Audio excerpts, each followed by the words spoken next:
saya hapus background-nya ini berantakan di latar belakang ini. Kantor saya ini, saya lagi di kantor. Jadi belum sempat pulang. Dan jadi pakaian saya juga masih pakaian di sini, gitu. Jadi belum ganti baju ya. Pengennya sih pakai batik. Seperti itu. Mohon maaf sebelumnya. Terima kasih juga untuk UBY yang selalu memberikan kesempatan untuk saya untuk berbagi lah ya. Memang benar salah satu interest saya adalah power electronics, jadi saya diminta untuk sharing tentang khususnya DC to DC ya.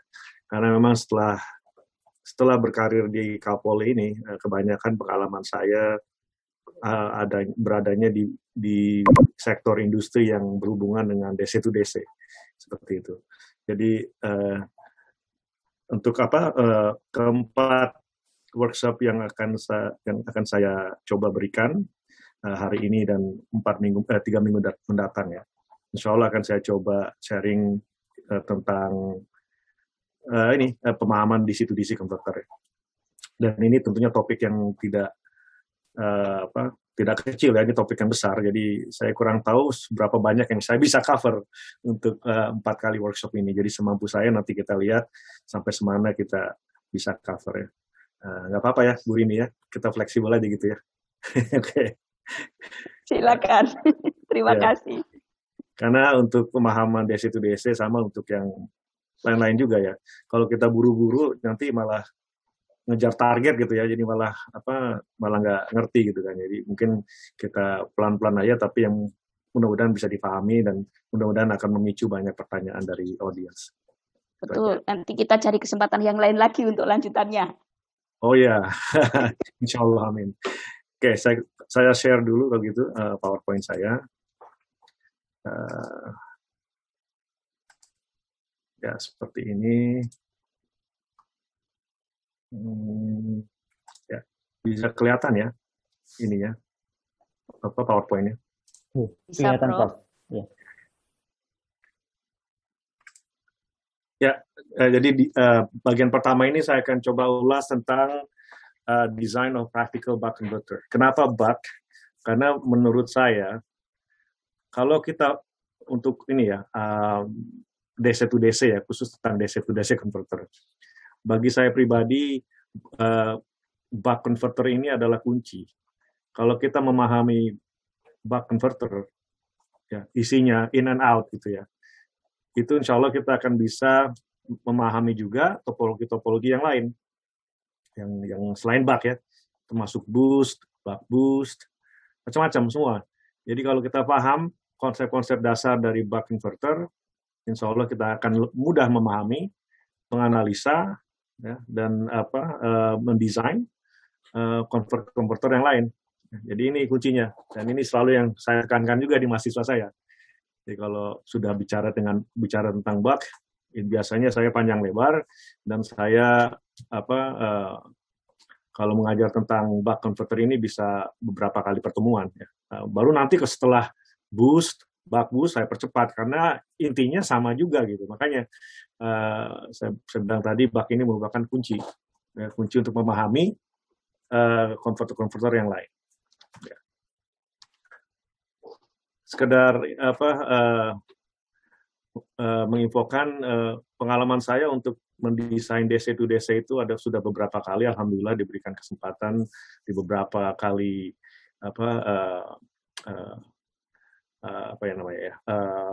di beberapa perusahaan lah ya.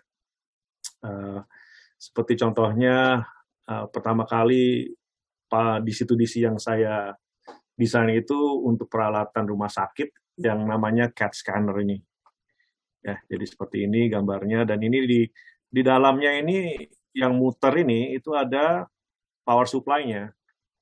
Power supply-nya itu biasanya levelnya itu kilowatt dan tegangannya tinggi. Jadi pada waktu itu saya bekerja di perusahaan yang namanya Picker Internasional yang kemudian dibeli oleh Philips Medical. Dan ini waktu itu grup saya mendesain power supply yang ada di CAT scanner ini. Nah itu ukurannya, dayanya itu 40 kilowatt dengan tegangan keluaran 100 plus minus 120.000 volt ya. Jadi tegangan sangat tinggi dengan watt yang sangat tinggi, lumayan juga, tapi arusnya kecil ya. Seperti itu. Dan ini tentunya sangat challenging dalam artian karena untuk medical. Kalau untuk medical berarti kan ini ada orang nanti yang masuk ke dalam sini ya. Ya kita tidak ingin power supply kita desain ini membahayakan orang yang atau pasien ya yang kemudian memakai peralatan tersebut. Ya, jadi ada unsur-unsur safety yang harus kita jaga, yang harus kita perhatikan dengan sangat-sangat berat sekali waktu itu. Ya. Nah itu yang kedua. Prof, mohon maaf. Ini di layar saya saja, atau ini kelihatan kecil, Prof, layarnya. Oh gitu, oh maaf. Iya. Ya mungkin yang mana yang kelihatan yang ada, bentar ya. Mungkin saya nggak usah pakai. Ini present view-nya ini Pak. Prof. Iya, gimana caranya?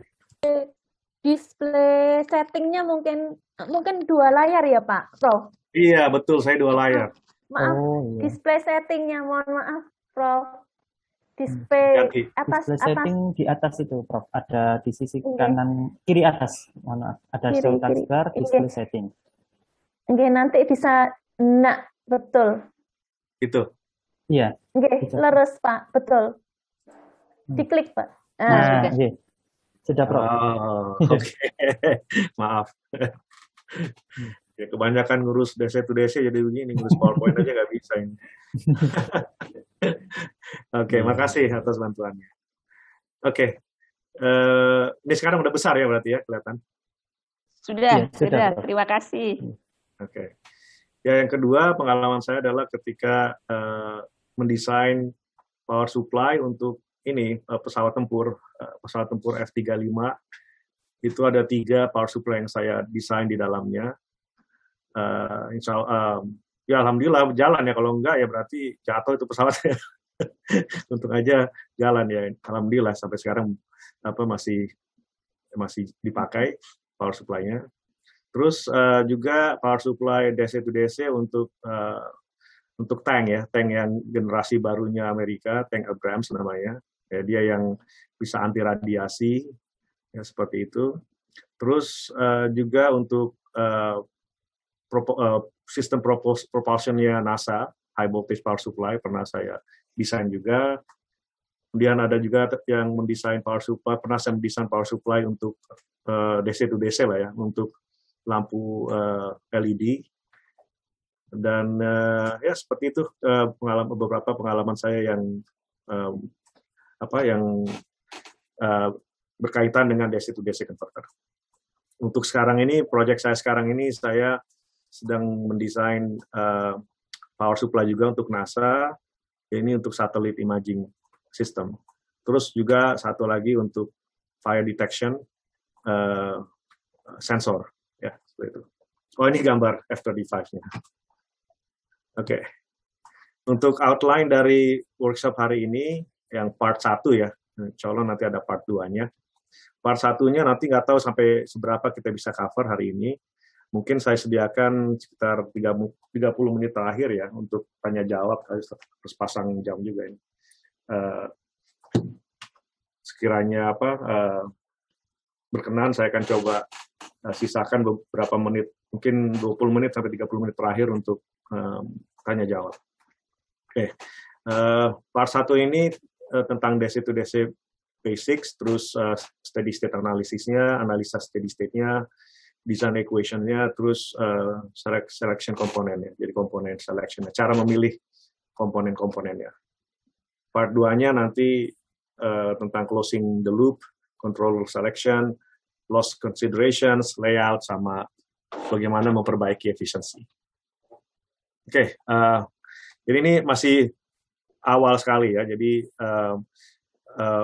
bagaimana kita bisa memahami cara kerja dari bug ya.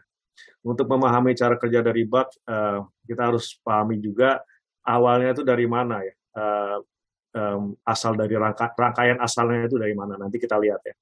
Tapi sebelum itu, definisi dari DC to DC converter adalah rangkaian yang menggunakan switching network. Jadi ada saklarnya ya, saklar elektroniknya yang mengubah tegangan DC dari satu level ke level yang lainnya.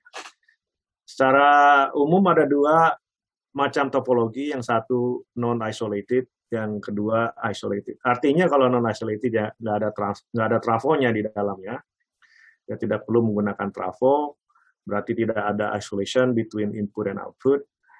Terus biasanya yang non-isolated ini dipakai untuk yang low power, ya, use in low power applications on board, jadi langsung di PCB-nya. Contohnya adalah buck boost, cuk, sepik, banyak lah ya, banyak sekali. Kemudian yang kedua, tipenya adalah isolated, artinya memakai trafo. Ini dipakai biasanya untuk medium sama high power. Ya, karena untuk high power, ya, tanpa adanya trafo agak susah. Seperti itu. Banyak dipakai untuk offline power supply. Offline power supply ini artinya apa? Offline power supply ini artinya adapter lah ya, yang dicolokkan ke colokan listrik. Jadi kayak adapternya laptop ya, atau adapternya chargernya smartphone, cellphone. Itu kan kita colokin ke colokan listrik ya. Itu yang disebut sebagai offline power supply. High voltage power supply seperti yang saya pernah bantu desain untuk yang CAD scanner tadi, itu harus pakai trafo itu. Kalau nggak pakai trafo susah. Contohnya push-pull, forward, flyback, hub, dan banyak yang lain. Nah ini, jadi kita mulai dari yang simple aja dulu ya. Jadi kalau saya menerangkan tentang DC to DC, saya mulai dari yang simple aja dulu. Jangan langsung ke power stage-nya, jangan langsung ke buck-nya, tapi mulai dari sini kalau saya. Ini ada rangkaian sederhana kan, di mana saya ada sumber tegangan DC dan beban. Di antara tegangan input, sumber tegangan, dan beban, di tengah-tengahnya ada saklar elektronik. Ya, dan saklar ini tentunya dia bisa on, bisa off, ya kan, bisa nutup, bisa buka gitu kan ya. Nah, kalau misalnya sumber tegangannya ini konstan atau fix, ya, jadi DC ya, tapi DC-nya fix gitu ya. Taruhlah 12 volt, taruhlah. Maka kalau kita lakukan aksi seperti ini, saklarnya kita tutup buka seperti ini, maka seperti kita bisa lihat dengan sini ya, di sini beban resistor di bagian beban ini akan melihat tegangan tersebut tidak konstan tapi terpotong-potong kan. Kalau saklarnya ditutup, ya dia melihat 12 volt ya bebannya. Kalau saklarnya dibuka, dia melihat 0 volt. Jadi seperti itu. Jadi seperti pulsa ya. Pulse waveform. Jadi when on, the output voltage is the same as the input voltage, and the voltage across the switch is 0. Jadi asumsinya tentunya sekarang untuk saat ini adalah saklar elektroniknya ini ideal. Jadi pada waktu dia on atau tertutup, tidak ada tegangan yang jatuh di saklar tersebut. Pada waktu dia terbuka atau off, the output voltage is 0 and there is no current through the switch. Jadi tidak ada arus kan karena dia terbuka. Karena dia dibuka nggak ada arus, makanya tegangan yang dilihat oleh beban adalah 0. Ya. Nah, secara ideal power loss, jadi daya yang hilang yang diserap oleh saklar ini harusnya 0. Artinya semua daya yang disuplai atau diberikan oleh sumber itu akan diserap oleh beban. Ini bagus sekali untuk yang namanya converter, power converter ya, pengubah energi. Dalam teknologi pengubah energi, kita ingin supaya rangkaian pengubah energi tersebut sangat-sangat efisien. Kalau bisa 100%, tapi nggak mungkin 100% kan kalau di real world ya. Tapi kita ingin supaya efisiensinya itu mendekati 100%. Nah, dengan cara seperti ini, memakai saklar, maka secara teori ini 100%. Karena pada waktu saklarnya ditutup, ya, semua daya mengalir kan dari input ke output. Ya kan? Pada waktu saklar dibuka, nggak ada daya yang mengalir kan, nggak mungkin mengalir karena udah di blok sama saklar. Makanya tidak ada daya yang mengalir, tidak ada juga daya yang diserap. Jadi makanya dia efisien. Jadi daya itu hanya diserap kalau bebannya meminta. Kapan mintanya? Kalau saklarnya ditutup. Kalau bebannya nggak minta daya, ngapain dibuka kan? Ngapain ditutup saklarnya? Dan ini perbedaan yang mendasar antara switching converter sama linear regulator. Ya kan? Nah, mungkin pernah saya yakin lah ya sering memakai linear regulator kan ya. Kalau linear regulator kan ada device, ada komponen elektroniknya juga di tengah, cuman dia selalu on dia. Taruhlah transistor ditaruh di tengah, tapi transistornya selalu on, selalu tertutup. Ya. Terus gimana caranya supaya memvariasikan tegangan di beban kalau untuk linear regulator? Caranya ialah dengan menyuntikkan arus yang berbeda, base current itu ya. Dengan arus base yang current berbeda, maka tegangan yang drop di transistor tersebut akan berubah-ubah juga. Kalau tegangan berubah, maka kalau sumbernya fix, tegangan di tengah berubah, berarti tegangan di output juga berubah dong, ya kan? Dan itu caranya linear regulator. Tapi dalam prosesnya akan ada daya yang hilang, ya. Karena selalu ada tegangan yang jatuh di transistor tersebut. Kalau ada tegangan yang jatuh di transistor tersebut dan selalu on, berarti ada arus yang mengalir, maka seperti kita tahu akan ada daya yang hilang. V sama dengan V kali I. Ya, kalau saya kasih joke di kelas saya, kalau ada V ketemu I, maka mereka jatuh cinta dan menikah dan akan menghasilkan anak yang namanya daya. Daya ini daya yang hilang. Ya, jadi sangat-sangat berbahaya nih kalau tegangan bertemu dengan arus ini, bisa jatuh cinta mereka. Ya, kalau bisa jangan dipertemukan kalau untuk konteks konversi energi ya, rangkaian konversi energi seperti itu. Nah, kalau switching ini kan tidak seperti itu, karena tidak selamanya saklar ini on, kadang-kadang on, kadang-kadang off ya, tergantung beban meminta atau enggak. Makanya 100% dia secara teori, 100% efisiensinya gitu ya. Oke, mudah-mudahan jelas, nanti kalau nggak jelas silakan tanya. Nah, karena tadi saklarnya on, off, ya, tutup, buka, akhirnya tegangan di resistornya akan terlihat seperti ini kan. Kalau dia inputnya 12 volt, taruhlah. Yang atas ini 12 volt. Kalau saklarnya tutup, saklarnya kebuka, jadi 0 volt. Ya, balik lagi 12, 0 lagi. Jadi seperti ini tegangan yang ada di beban. Ya. Nah, terus yang jadi masalah adalah yang tadi kita inginkan, yaitu ingin mengubah-ubah tegangan di beban ya. Nah itu gimana dong? Ya itu kan artinya kita ingin yang ingin terjadi adalah kita ingin mengubah tegangan DC di input ke tegangan DC di output ya. Jadi kalau di DC di input itu sudah konstan, ya, kita ingin tegangan yang berbeda di beban. Caranya bagaimana kalau ini merupakan saklar? Caranya adalah dengan mengubah-ubah lamanya saklar tersebut ditutup, ya. Jadi on time-nya, ya, dibandingkan dengan periodanya. Ya, taruhlah dari titik sini ke titik sini adalah periodanya. Ya.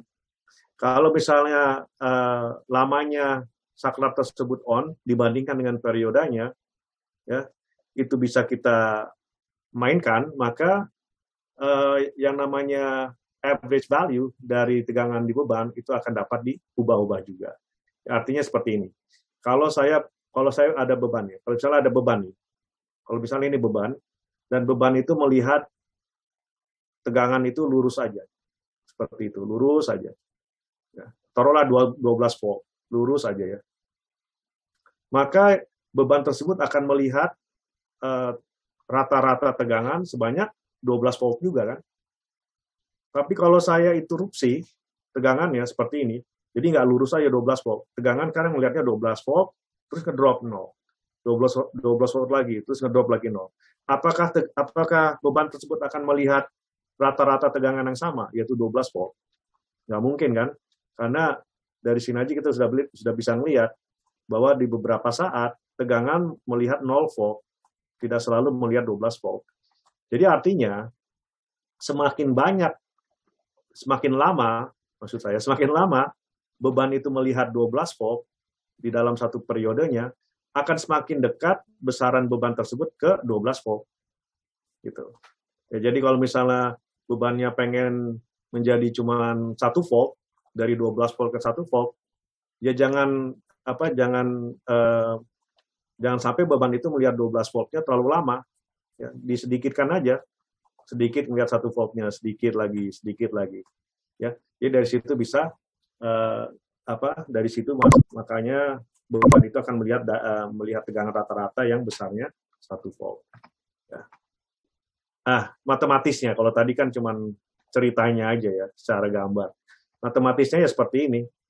Ya, jadi besaran rata-rata dari tegangan adalah 1 dibagi periodenya, ya, integral dari fungsi dari tegangan di beban tersebut. Ya, seperti itu kan. Nah, ini kalau kita lihat fungsi dari tegangan di beban, itu hanya eksis pada waktu saklarnya on. Gitu kan. Jadi 0 ke on nih. Jadi T on ini. Yang saya belum bahas ini, maaf. Jadi yang lamanya on ini dibandingkan dengan periodenya itu kita sebut sebagai duty cycle. Ya, duty cycle. Jadi D itu sama dengan T on dibagi T. Jadi lamanya kondak, lamanya on dibagi periode. Atau kalau ingin mencari T on-nya, lamanya saklar tersebut ditutup, itu sama dengan D kali T. Kan di persamaan ini kita tahu T on sama dengan D kali T. Nah, ini yang nanti saya pakai di integral ini. Ya. Karena dari 0 sampai T on, itu ada besaran dari keluarannya, yaitu ini, PS ya, besarannya. Tapi dari T on ke T, kan 0. Jadi nggak perlu kita masukkan di integral. Ya kan? Jadi 0 ke dt aja, T on itu kan sama dengan dt. Makanya saya masukkan ke sini. Dari 0 ke dt, fungsinya itu Vs, ya kan, di atas ini. Dan dari sini, karena Vs itu adalah konstan, makanya tegangan rata-rata yang dilihat oleh beban sama dengan Vs kali D. Nah, kesimpulannya apa? Dari rangkaian yang sangat mudah ini, ya, kalau kita punya rangkaian yang sangat mudah ini, ternyata tegangan rata-rata di beban itu bisa kita ubah-ubah berdasarkan duty cycle. Ya, berdasarkan duty cycle. Duty cycle itu apa? Berdasarkan besarnya rasio dari lamanya saklar ini ditutup dibandingkan dengan periodenya. Ya. Jadi konsepnya mudah ya, konsepnya simple. Konsepnya simpel sekali. Oke, ini saya lanjut aja di sini. Tadi T on sama dengan dt kan. Nah, kalau T off itu sama dengan apa? Cara matematisnya. Seperti ini. T off atau lamanya saklar itu off atau open, itu sama dengan 1 periode dikurangi T on-nya kan. T on-nya sendiri adalah dt. Ini. Jadi saya masukkan dt ke sini, akhirnya bisa kita simplify, sederhanakan, bahwa T off itu sama dengan 1 dikurang D kali T. Ini yang saya selalu bilang ke kelas saya, kalau saya ngajar kelas ini, di sini, di Kalpoli sini. Ini 2 persamaan yang harus diingat, harus dimemorize. Karena akan saya ulang beberapa kali ini persamaan. Jadi T on sama dengan dt, T off sama dengan 1 dikurang D kali T. Harus dihafal. Karena nanti akan mudah untuk membahas konverter-konverter yang berikutnya kalau misalnya ini kita hafal. Jadi T on sama dengan dt, T off sama dengan 1 kurang D kali T. Nah, karena D ini adalah rasio dari T on ke T, maka besaran dari duty cycle tentunya adalah dari 0 sampai 1. Ya. Saya nggak masukkan sama dengan, padahal bisa sih secara teori sama dengan ya. Less than equal to D, less than equal to 1. Nah, cuman pada praktisnya nggak mungkin sama dengan 0, nggak mungkin sama dengan 1. Ya. Kenapa? Karena saklar yang non-ideal itu akan memakan waktu untuk di-on-kan atau ditutup, akan memakan waktu juga untuk dibuka. Jadi nggak bisa instantaneous, nggak bisa dia. Makanya nggak bisa kita dapat duty cycle 0 sama dengan 0, dan duty cycle sama dengan 1. Oke. Dari persamaan ini, ya, dari duty cycle itu sama dengan T on dibagi T. Tapi T sendiri itu adalah kebalikan dari frekuensi kan. Makanya persamaan yang lain dari duty cycle adalah T on kali frekuensi, switching frekuensi. Dari sini kita bisa simpulkan bahwa ada dua cara kita bisa mengubah tegangan di output, mengubah tegangan rata-rata di output. Sekali lagi, tegangan rata-rata di output kan sama dengan tegangan input dikali duty cycle. Ya, sedangkan duty cycle sendiri ada dua caranya untuk mengubah-ubah duty cycle. Karena input sudah fix ya. Jadi cara yang mengubah adalah dengan cara mengubah duty cycle-nya. Ada dua cara kita mengubah duty cycle. Yang pertama adalah yang disebut sebagai PWM. Mungkin sudah banyak yang mendengar ya, PWM ya, PWM. Itu terjadi ketika, ya kalau kita lihat dari persamaan ini, ketika T-on-nya ini kita ubah-ubah, tapi periodenya itu fix. Kita nggak ubah-ubah. Atau frekuensi ya, kalau kita pakai frekuensi ini. T-on-nya yang kita ubah-ubah. Jadi lamanya saklar itu ditutup, itu yang kita ubah-ubah. Panjang, atau lama, ya, atau sebentar. Tapi frekuensinya tetap. Frekuensi itu kan dari inverse dari waktu dari sini ke sini kan. Inverse dari periodenya. Jadi periodenya tetap, tapi yang kita ubah-ubah adalah T-on-nya. Itu satu cara. Ini sangat populer ya, PWM. Cara yang lain atau metode yang lain untuk mengubah duty cycle sehingga kita bisa mengubah tegangan di keluaran adalah PFM. PF ini singkatan dari Pulse Frequency Modulation. Ada beberapa nama ini, cuma saya kasih namanya Pulse Frequency Modulation aja. Artinya apa? Yang kita ubah tidak lagi T-on. Ya, kebalikannya. Kalau tadi kan PWM yang diubah T-on-nya. Ya, F-nya tetap. Tapi kalau PFM kebalikan. T-on-nya tetap, switching frequency-nya kita ubah-ubah.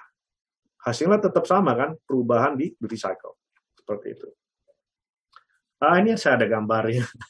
Gambar untuk PWM seperti ini. Jadi untuk kita bisa lihat dari ketiga contoh ini, periodenya kan sama, nggak berubah tuh. Sama ya. Yang berubah adalah lamanya saklar itu on.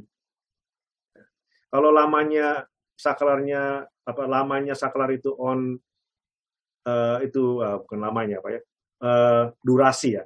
Durasi dari saklar itu on, waktu ya, durasi waktunya on itu kecil, maka duty cycle-nya juga kecil.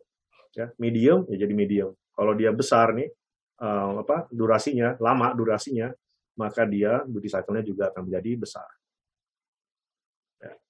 Kalau PFM, nah ya, kita bisa lihat PFM kebalikan. Jadi T-on-nya kita tetapkan ini, T-on-nya nggak berubah-ubah nih. Dari ketiga contoh ini, T-on-nya sama kan? 1, 2, 3, sama semua. Yang kita ubah apa? Frekuensinya nih, atau periodenya nih. Yang ini kan periodenya lumayan lama nih. Yang ini medium, yang ini kan lebih kecil periodenya kelihatan. Ya. Jadi kalau periode lebih kecil berarti frekuensinya lebih tinggi. Ya. Dan berarti duty cycle-nya juga lebih tinggi juga. Oke. Ya, tadi dasarnya ya, nanti kita akan lanjutkan tuh. Belum selesai tuh ceritanya tuh. Nah, untuk DC to DC, yang kita inginkan adalah, namanya juga DC to DC ya. Yang kita inginkan adalah di sisi sumber, di sisi input, di sisi masukan, kita ingin tegangannya itu rata. Karena DC kan, DC kita pengennya rata. Arusnya juga, jadi arus yang masuk ke DC to DC convert ini, jadi sumber ya, arus sumbernya, itu juga kita pengennya rata. Ya. Sama dengan di bagian beban. Untuk DC to DC, idealnya kita pengen di bagian beban ini, tegangannya itu rata juga, arusnya juga rata, arus keluarannya. Pengennya seperti itu ya. Kalau hal tersebut terjadi, wah hebat kita. Kalau kita bisa mendesain DC to DC converter yang bisa mencapai kondisi seperti ini, wah hebat. Ya. Karena yang terjadi adalah susah. Yang terjadi adalah susah. Ya. Jadi yang kita pengen ya flat semua, namanya juga DC to DC, pengennya flat sama flat kan. Tapi yang terjadi adalah di bagian tegangan, bagian inputnya, tegangannya biasanya lumayan rata, lumayan datar, bagus. Tapi yang menjadi masalah biasanya arusnya.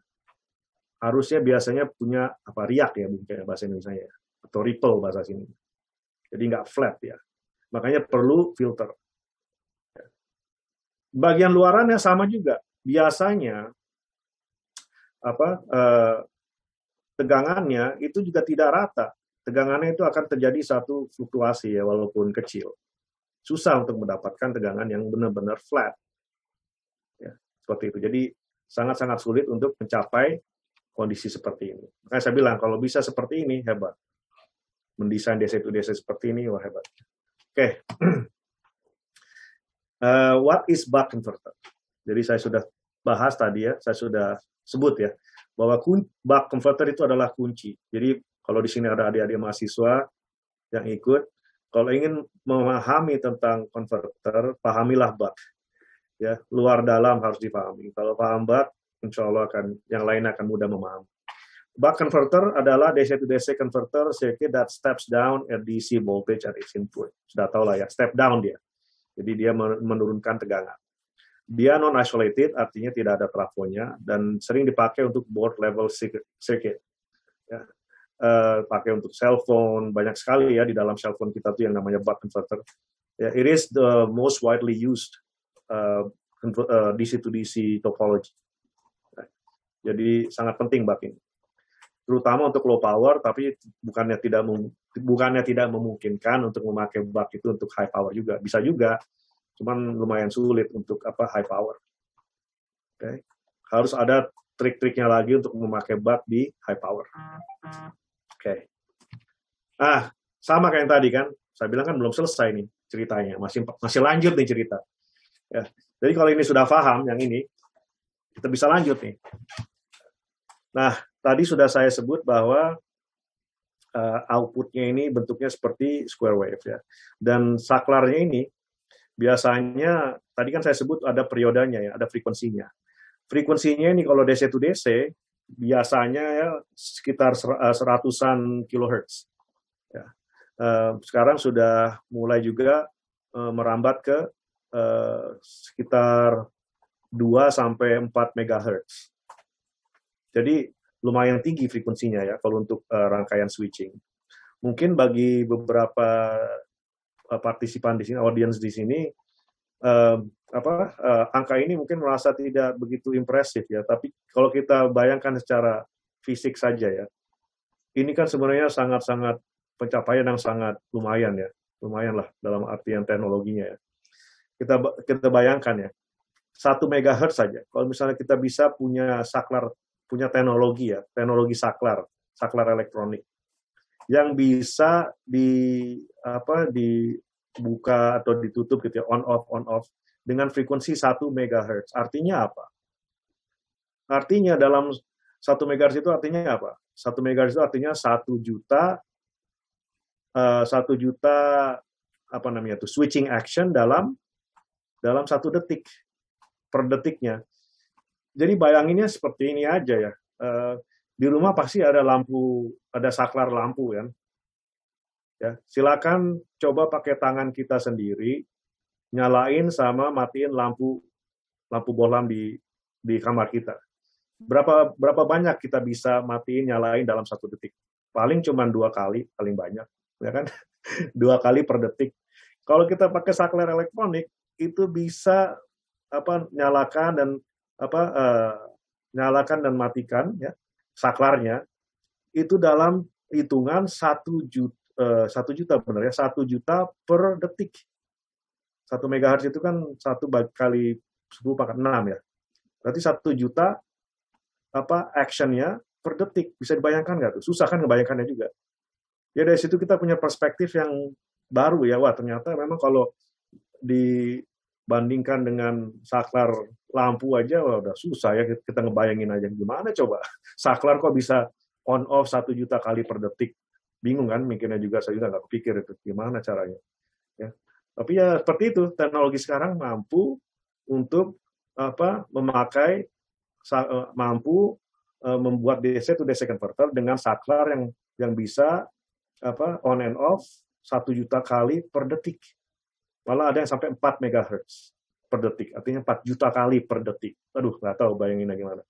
Malah ada satu perusahaan yang mengklaim mereka bisa, saklar mereka bisa on-off sebanyak 40 megahertz ini kecepatannya. Artinya 40 juta per detik.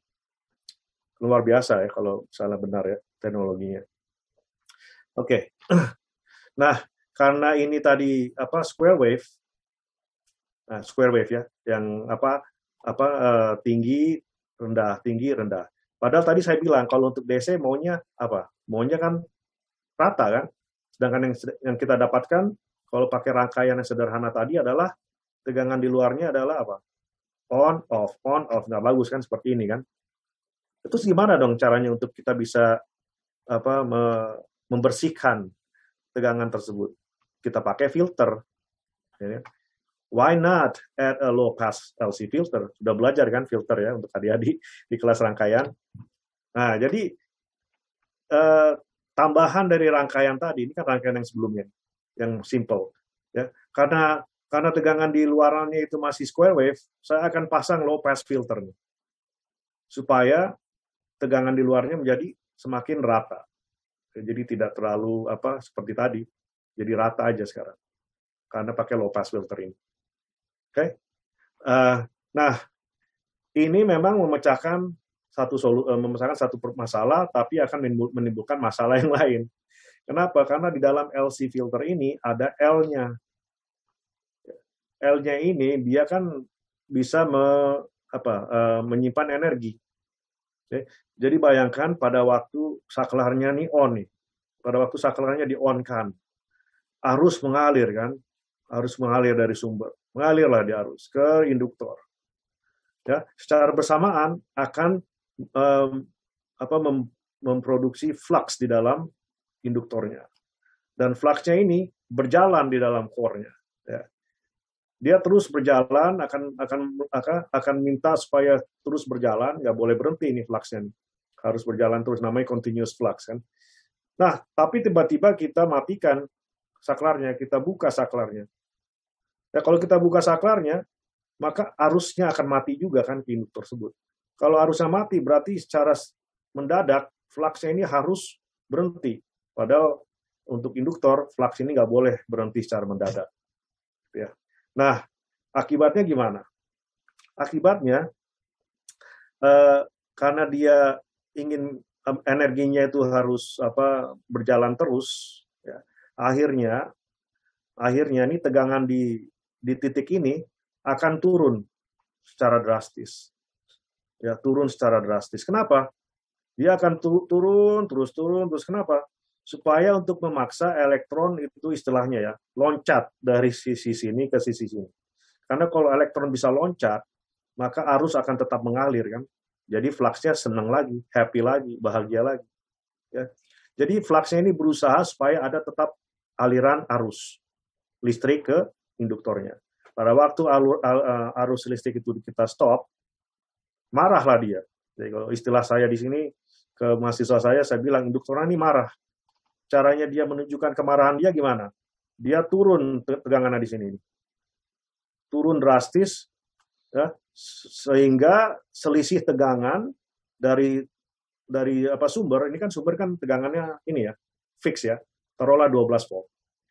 Sedangkan titik sini, ini turun terus sampai selisihnya tuh jauh. Beda potensialnya jauh. Kalau beda potensialnya jauh, kita belajar kan, elektron gampang loncat. Ya, gampang loncat elektron. Artinya apa? Kalau di lab ya kelihatan spark, kayak kilatan gitu. Loncat dia melalui udara. Ya terus saklarnya ya rusak akhirnya. Seperti itu. Karena tegangannya menjadi tegangan sangat tinggi, tidak bisa di-handle lagi oleh saklar. Awalnya dia loncat, elektronnya lama-lama ya elektronnya lewat ke saklarnya yang udah rusak itulah. Seperti itu. Intinya, kalau kita cuman tambah low pass filter ini dengan adanya induktor seperti ini, maka tidak akan jalan nih rangkaian. Rangkaiannya akan useless ya. Gitu. Tujuannya sih benar ingin membersihkan tegangan di luar, tapi dalam prosesnya tidak bisa seperti itu karena ada induktor. Terus gimana dong? Gimana cara kita mengoreksi masalah ini? Jawabannya lumayan simpel. Gimana kalau pada waktu tegangan di titik sini nih mulai turun, kita pasang saklar lagi yang menjaga supaya tegangan di sini itu tidak terlalu negatif, malah bisa di-pull ke nol, ke ground. Ya, caranya gimana? Menggunakan dioda. Seperti itu. Jadi kalau saya tambah dioda di sini nih, di tengah nih, tambah aja dioda. Ya. Ya. Jadi anoda kan, saya bisa gambar nggak di sini? Bisa kayaknya. Kelihatan nggak gambaran saya? Walaupun jelek. Kelihatan, Prof. Kelihatan, Prof. Oke. Jadi pada waktu induktor ini berusaha untuk menurunkan tegangan, ya, lebih kurang dari nol lah ya. Langsung ini kan titik anodanya ini kan nol. Ini anode ya, anode and cathode dari diodanya. Pada waktu induktornya ini ingin turun dari nol, langsung di anodnya kelihatan, katoda, kamu tuh tegangannya lebih kecil dari saya harus on. Langsung lah diodanya akan on. Ya. Jadi aman. Jadi pada waktu saklarnya dibuka, otomatis diodanya akan on, akan tertutup. Karena anoda, benar ya anoda ya, anode lah ya. Karena anode has a higher potential than cathode. Gitu. Mudah-mudahan masuk ini ya, mudah-mudahan bisa dipahami. Ini solusi yang sangat simpel tapi sangat efektif. Ya. Nah, kalau kita tambah dioda di situ, bentar ya, nggak mau nih, next. Jadinya apa? Saya iris dulu. Kalau saya tambah dioda di situ, akhirnya yang terjadi adalah rangkaian buck converter. Ini kan rangkaian buck ini. Ya. Jadi seperti itu ya cerita di balik buck. Kalau boleh saya bilang cerita di balik sejarahnya buck, ya nggak sejarah juga. Maksudnya kalau kita telusuri dari awal gitu ya, dari switching circuit yang sangat sederhana, kemudian kita coba kasih filter, tapi kemudian nggak bisa, harus tambah dioda. Akhirnya jadilah buck converter, dan ini kita sebut sebagai power stage of buck converter. Power stage-nya. Apakah buck converter itu yang komplit ya seperti ini ya? Tidak juga, karena ini hanya untuk power stage-nya aja. Power stage itu artinya apa? Power stage itu artinya bagian dari rangkaian buck converter yang memfasilitasi pengaliran daya. Ya, jadi ada daya yang mengalir dari sumber ke beban kan. Nah, hanya di bagian-bagian ini saja daya itu akan mengalir. Ya, di bagian lain itu enggak. Bagian lain itu apa maksudnya? Contohnya sistem kendalinya, ya, feedback loop-nya yang saya tidak gambar di sini. Itu akan menjadi part 2 itu. Ya, jadi harus ada feedback loop. Biasanya ada feedback loop. Kenapa? Karena kita ingin tegangan di luar ini, tegangan luarannya ini itu tetap konstan. Walaupun bebannya berubah, arus beban berubah, walaupun tegangan input berubah, fluktuasi, tapi kita ingin tegangan di luar ini, tegangan di luaran ini atau di output ya, itu tetap terregulasi dengan baik. Itu harus ada feedback loop. Feedback umpan balik yang kemudian memonitor dan mengkontrol duty cycle supaya switch-nya ini bisa berubah-ubah duty cycle-nya untuk memaintain tegangan output. Itu yang missing dari sini. Hal lain yang missing juga adalah ini yang banyak sekali di textbook ya, di textbook power electronics selalu gambarnya seperti ini kan, ya. Seperti ini selalu tuh. Ya. Nah, yang saya tidak suka adalah jangan sampai kita berpikir kalau buck converter itu power stage-nya itu seperti ini saja, enggak. Karena ada satu yang missing yang sangat kritikal, yaitu adalah input kapasitor di sini. Ya. Nah, kenapa di banyak textbook yang terkenal itu ya tetap aja memakai rangkaian power stage-nya seperti ini? Karena asumsinya adalah sumber tegangannya itu adalah ideal. Ini sumber tegangannya ideal nih. Kalau sumber tegangannya ideal, maka nggak perlu namanya input kapasitor, itu nggak perlu. Tapi kalau kita bicara real world, praktisnya, buck converter ini tidak akan berjalan tanpa ada input kapasitor. Kenapa? Karena mana ada yang namanya sumber tegangan ideal. Ya, sumber tegangan itu pasti ada misalnya source resistance, ya, dan mereka tidak bisa biasanya ya, umumnya tidak bisa menghandle yang namanya transient energy. Ya, jadi diperlukan ada energy storage untuk membantu real world practical voltage supply gitu. Jadi it's a must ya. Jadi input kapasitor itu harus di power stage converter itu harus. Jadi itu yang saya tekankan juga ketika saya mengajar kelas ini kepada mahasiswa saya, taruh input kapasitor di sini. Jangan sampai enggak. Ya, jadi jangan mengasumsikan karena di buku tidak diperlihatkan dan malah jarang disebut ya. Tapi yang di praktisnya itu harus wajib. Ya, wajib ada input kapasitor. Ya, silakan kalau nggak percaya sama saya bikin buck converter tanpa input kapasitor. Kalau di simulasi ya iya jalan karena di simulasi kan sumber tegangannya ideal. Ya. Seperti itu. Ini dia yang feedbacknya. Ya. Jadi seperti ini diagramnya lah ya. Diagramnya seperti itu. Nah, untuk memahami pengoperasian dari buck converter, kita harus juga memahami pengaruh dari arus di induktor. Ya, karena arus di induktor ini akan mempengaruhi cara kerja dari buck converter ini, termasuk steady state condition-nya, ya, seperti transfer function-nya dan sebagainya. Ya. Nah, jadi ini sangat termasuk yang basic adalah mengetahui jenis dari arus induktor yang ada di buck. Ada beberapa mode lah ya yang kita sebut sebagai conduction modes. Yang pertama adalah continuous conduction mode, di mana arus di induktor ini itu selalu di atas 0. Ada juga yang disebut discontinuous conduction mode, di mana arus induktor itu pada satu saat akan mencapai 0 dan akan stay di 0. Dan kemudian kita charge lagi induktornya seperti itu. Dan ada juga yang namanya boundary conduction mode. Boundary conduction mode itu adalah perbatasan antara continuous conduction mode sama discontinuous conduction mode. Jadi CCM ke DCM, batasannya adalah boundary conduction mode. Nah, kenapa ini penting? Ya karena kenapa mengetahui boundary conduction mode ini penting? Karena boundary conduction mode ini dipakai untuk menseleksi ukuran dari induktor yang kita akan gunakan di buck converter. Ini sangat penting. Nah, antara kedua mode ini, mana yang antara CCM sama DCM ya, CCM dan DCM. Mana yang biasanya sering dipakai untuk converter design, untuk buck converter?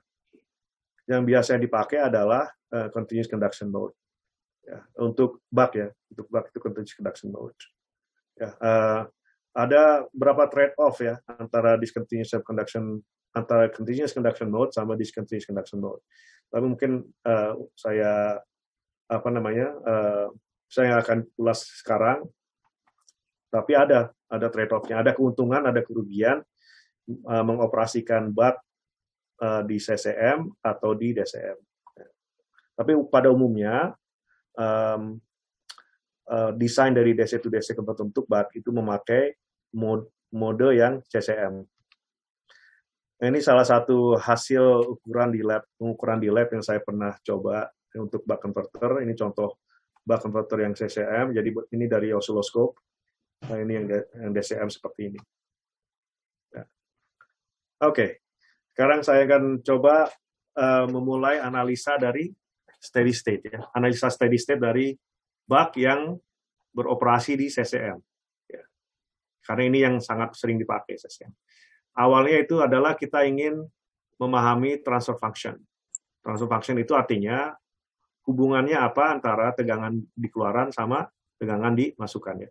V out sama V in ini hubungan apa di steady state untuk buck yang beroperasi di CCM. Oke. ada beberapa metode ya untuk menurunkan persamaan dari transfer function. Cuman yang saya ajarkan di mata kuliah saya itu untuk yang mata kuliah elektronika daya di Kapolri, saya memakai konsep volt second balance.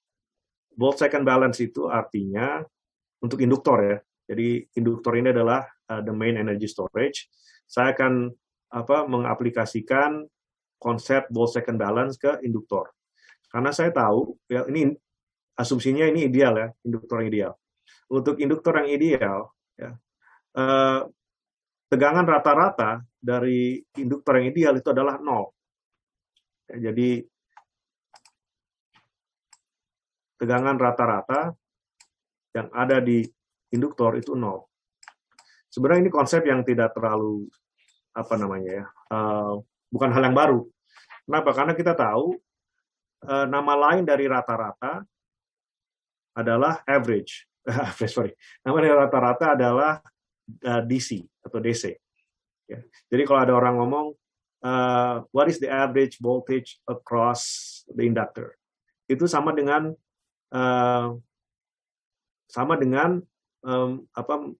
menggunakan kalimat seperti what is the DC component of the inductor. Jadi average value itu sama dengan DC component. Average value of a periodic waveform itu sama dengan DC component dari periodic waveform. Artinya nilai rata-rata dari gelombang yang berperiodik ya, itu sama dengan komponen DC-nya. Ini sama nih. Nah, dan kita sudah pelajari ini saya ngomong ke adik-adik mahasiswa terutama ya, sudah pelajari di mata kuliah rangkaian, kalau saya untuk steady state ya, punya rangkaian seperti ini,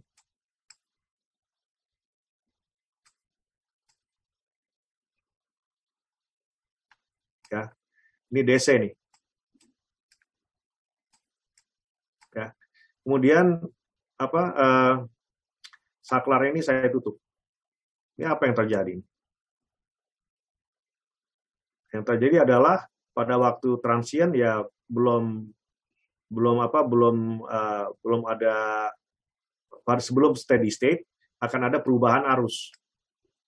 Mungkin akan saya tambah lagi ya, pakai R lah supaya lebih.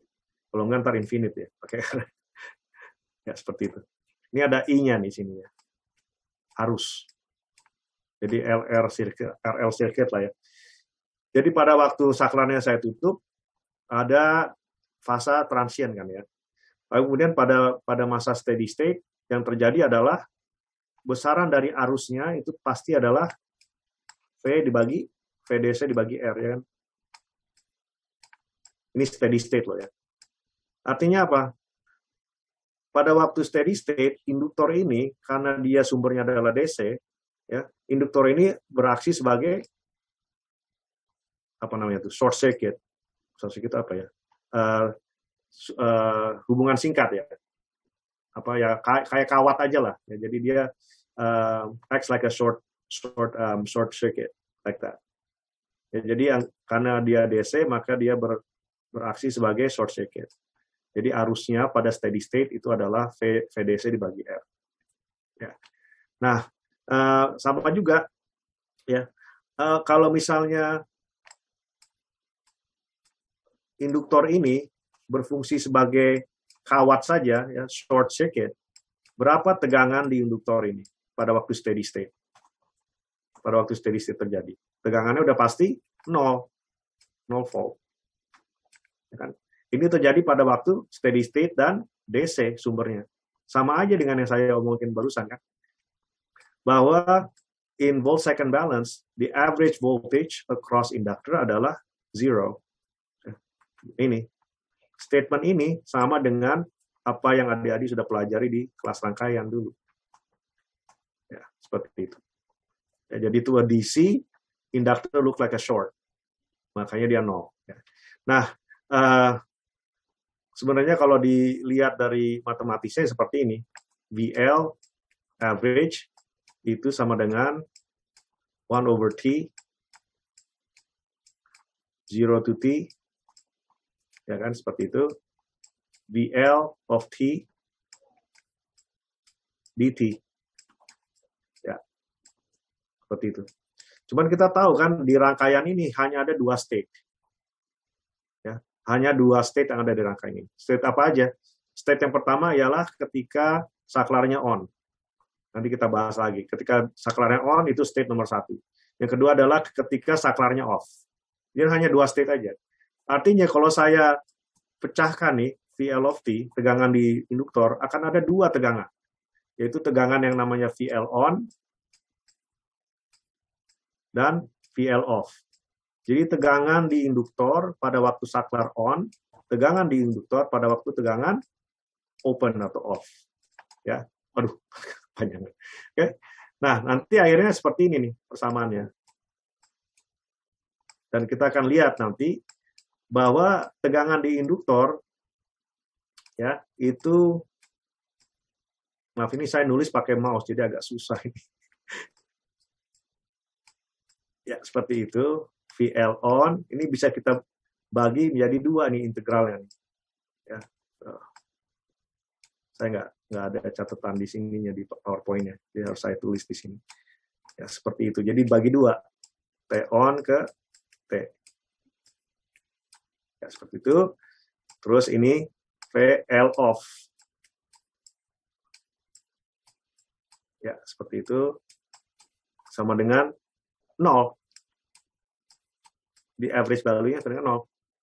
Nah, kalau sama dengan 0 berarti kan ini nggak ngefek lah ya. 1/T sama dengan 0 jadi nggak ngefek kan. Jadi yang ada seperti ini persamaan. Ya. Dan dari sini kita turunkan lagi. Saya langsung kemari lah ya. Nanti akan saya unjukkan bahwa VL on itu adalah constant. VL off itu adalah constant juga. Kalau dia constant, fungsinya constant, ya saya bisa keluarin dari integral kan. Sama juga dengan VL off, saya bisa keluarin dari integral. Jadi ntar sama dengan, jadi VL average itu sama dengan VL on kali T on tambah VL off, oke, kali apa? Kali T dikurang T on. Maaf ya tulisan saya jelek karena pakai mouse ini. Ya, aduh, seperti itu. Oke, kira-kira seperti itu. Nah, T dikurang T on ini apa namanya? T off kan? Seperti itu. Jadi kesimpulannya kalau kita turunkan persamaannya dari awal ini ya, awalnya ini nih, maaf ini kemana-mana ini tulisan saya. Dari volt second balance itu konsepnya adalah average voltage across inductor adalah 0 volt. Dari sini kita bisa turunkan persamaan integralnya yaitu ini 1/T 0 to T VL of T dt. Dari sini kita bisa breakdown atau bagi tegangan induktor menjadi 2, VL on sama VL off. Makanya integralnya menjadi 2 nih. Dari 0 sampai T on itu VL on, dari T on sampai T itu adalah VL off. Ya. Nah dari sini masuk ke sini, VL on-nya fix kali T on, ya kan? Dan ini VL off-nya fix itu dikali T dikurang T on. Tapi kita tahu T kurang T on adalah T off. Nah ini tetap sama seperti ini. Jadi hasil akhirnya adalah average voltage across inductor itu sama dengan VL on, T on, tambah VL off, T off. Sama dengan 0. Nah, ini caranya, metode yang saya jelaskan di kelas saya di sini. Ya, jadi untuk menurunkan transfer function dari buck converter, dan ternyata nanti sama. Buck converter iya, boost converter iya, buck boost juga iya sama sampai yang isolated juga, seperti misalnya push-pull, flyback, dan forward, itu nanti sama semua persamaannya seperti ini. Jadi ini salah satu hal lagi yang saya minta mahasiswa saya di sini untuk hafalkan ini. Ya, average voltage across the inductor adalah VL on T on tambah VL off T off sama dengan 0. Mudah kan? VL on T on, VL off T off. Nah, nanti dari sini kita bisa lihat ternyata untuk menurunkan transfer function itu seringkali hanya perlu mengetahui VL on sama VL off saja. Kenapa? Karena T on itu biasanya sama. T off itu biasanya sama untuk mayoritas converter. T on itu sama, T off itu sama.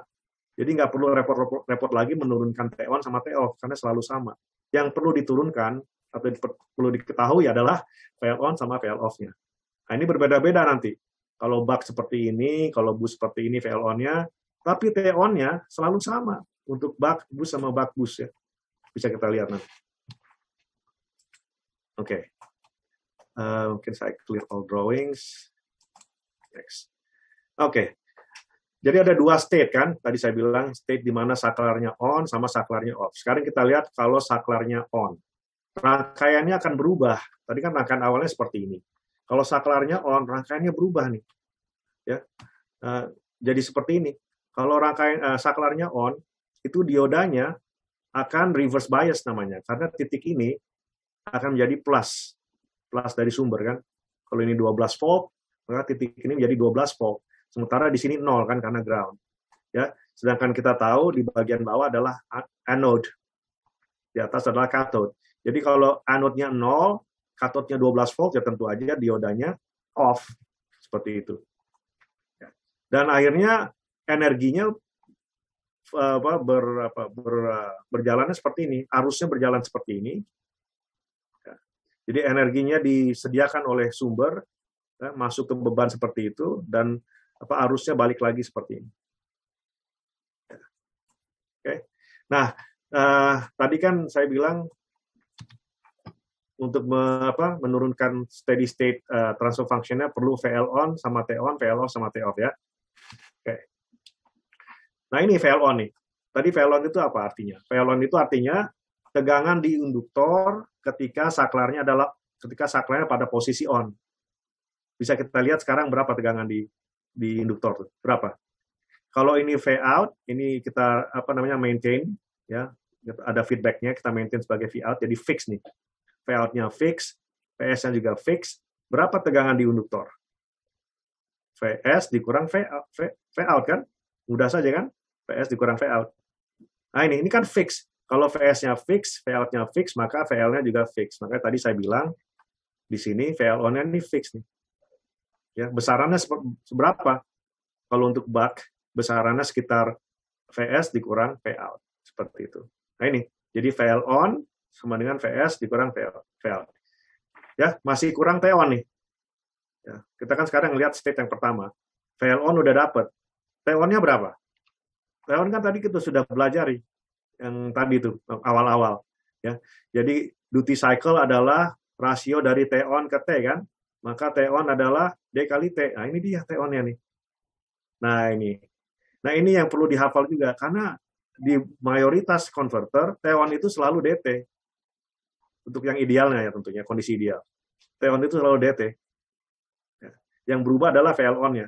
Jadi kita udah dapat nih. Kita udah dapat VL on-nya, kita udah dapat T on-nya. Oke? Nah, kalau nggak salah nanti berikutnya adalah mencari VL off sama V off. Oke? Nah, betul. Di slide berikutnya adalah rangkaian ini kemudian akan berubah ketika state-nya itu adalah saklarnya dibuka. Ketika saklarnya dibuka, kita bisa lihat dengan jelas di sini, sumber tegangannya itu diputus, dicopot lah istilahnya dari rangkaiannya, dilepaskan. Jadi rangkaian yang sebelah kanan ini nggak ngelihat lagi yang namanya sumber tegangan, nggak kelihatan lagi karena diblok oleh saklar ini. Saklar ini bilang, kamu nggak boleh lagi ngelihat sumber tegangannya. Jadi lihat tuh, di sebelah sini rangkaiannya berubah kan? Berubah, nggak ada sumber tegangan sekarang. Lah, tapi kan bebannya tetap meminta energi. Beban ini kan ada tegangan yang tadi konstan, ada R.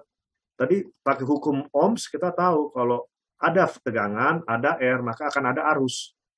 Kalau ada arus berarti perlu energi dong. Nah, energinya dari mana kalau tegangannya sudah diputus? Makanya kita perlu adanya induktor. Karena induktor ini adalah penyimpan energi. Ya. Jadi induktor ini dimanfaatkan ketika saklarnya itu di-open, bebannya masih minta energi, sedangkan sumber tegangan sudah dicopot, akhirnya ya energinya dapat dari induktornya. Artinya apa? Induktornya sekarang di-discharge, dirilis energinya. Rilis dia. Dilepas energinya. Tadi disimpan, sekarang dilepas ke beban seperti itu. Ya. dan berputar seperti ini. Nah, diodanya kok menjadi on sekarang, padahal tadi sebelumnya off kan. Nah, ini kan off. Kok tahu jadi open? Ya karena tadi saya bilang kan, ingat kan tadi waktu rangkaian yang sangat-sangat dasar tadi, ya pada waktu saklarnya di on, ini induktor minta supaya arusnya tetap berjalan. Caranya gimana? Dengan merendahkan tegangan di sini, di titik ini. Kalau tegangan ini lebih rendah dari 0, maka otomatis diodanya akan menyala ya, karena anode-nya di 0, katodnya itu di tegangan yang lebih kurang dari 0, makanya dia on seperti itu. Bagus ya, kayak sulap ini. Kalau saya ini kayak sulap, benar-benar jenius yang menemukan bug pertama kali ya, jenius. Jadi seperti itu, simple tapi efektif dan efisien juga, ya seperti itu. Nah, sekarang yang kita cari adalah apa tadi? VL off sama T off. VL off itu apa? VL itu adalah tegangan di induktor pada waktu saklarnya off. Berapa tegangannya di induktor pada waktu tegangan off? Pada waktu saklarnya off. Titik ini dikurangin titik ini. Titik ini berapa? Otomatis 0 lah, hampir 0. Kan seperti itu. Ya 0 lah di sini ya. Karena dia ground. 0. Titik ini berapa? V out. Berarti dari sini ke sini, 0 dikurang V out sama dengan minus V out. Nah, jadi kita udah tahu tuh, VL off sama dengan minus V out. Nah, satu lagi yang kita perlu adalah T off. Ini kalau kita udah tahu T off, beres lah kita nih. Udah bisa menurunkan steady state, transfer function-nya. T off-nya itu gimana? Tadi kita sudah belajar juga kan, bahwa T off itu adalah T dikurang T on. Sedangkan T on sendiri adalah DT dari yang sebelah ini, tuh kan. T on itu adalah DT. Ya, saya masukkan lagi ke sini. Jadilah T off sama dengan 1 dikurang D kali T. Dan ini yang saya minta untuk mahasiswa saya juga untuk menghafal, karena ini akan diulang-ulang terus. Oke? Jadi sekarang saya sudah dapat keempat-empatnya nih. Saya sudah dapat VL on, yaitu VS dikurang VL out. Ya, jadi ini terjadi pada waktu saklarnya on. VL on itu adalah VS dikurang V out, T on-nya adalah DT, VL off pada waktu saklarnya off, kita punya VL off sama T off, VL off-nya adalah minus V out, T off-nya adalah 1 minus D, kali T, ya, jadi jangan lupa T-nya. Sama dengan 0, yang tadi persamaannya adalah average voltage sama dengan 0, sama dengan 0, T-nya cancel, dan kita buka ya persamaannya pakai aljabar, dapatlah akhirnya transfer function-nya, mudah saja kan? V out sama dengan D kali VS. Jadi mudah sekali ternyata untuk menurunkan transfer function. Ya. Jadi ada beberapa cara, ini yang menurut saya paling mudah dan mudah dipahami untuk menurunkan transfer function di steady state untuk CCM. Ya. Jadi kelihatan dari sini transfer function-nya bahwa average output voltage dari buck converter itu sama dengan input voltage dikali duty cycle. Ya. Tadi saya sudah sebut juga bahwa besaran dari duty cycle adalah antara 0 sampai 1. Artinya apa? Artinya output voltage ini paling maksimum adalah sama dengan input kan, kalau D-nya sama dengan 1. Memang pada umumnya duty cycle kan di bawah 1 ya. Taruhlah 0,8. Kalau V out sama dengan 0,8 kali VS, berarti kan V out lebih rendah dari VS. Dalam artian, transfer function ini menunjukkan bahwa di buck converter, tegangan output itu selalu lebih kecil dari tegangan input. Ya, karena seperti saya sudah sebut juga, tidak mungkin duty cycle itu sama dengan 1.